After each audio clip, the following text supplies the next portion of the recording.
சாமி வந்து அவரோட வாழ்க்கையில் அவர் வந்து பேரண்ட்ஸோட சப்போர்ட்ஸ் எடுத்துக்காமல் அவர் எந்த ஒரு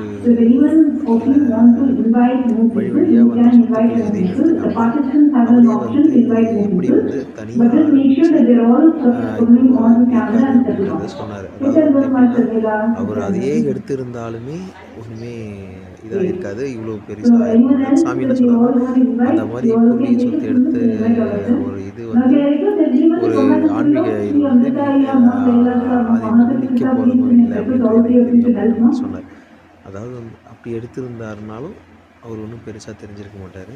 இப்போ ஒரு குளோபல் சங்காக இருக்குது அப்படின்னா சாமியோட அந்த தனிப்பட்ட சாமியே தனியாக அந்த எடுத்து சாமியோட பவர் மேனிஃபெஸ்டேஷனால் நடந்த இந்த சங்கா தான் அவரோட தனிப்பட்ட இதுதான் அது. அதே மாதிரி நம்மளும் நம்ம லைஃப்பில் நம்மளே ஒன்று புதுசாக இறங்கி புதுசாக ஒன்று செய்யணும் அப்படின்னு சொல்லி தோணும். இதுதான் சாமியோட சத்சங்கில் ஒரு டேக்கரு இருக்குது.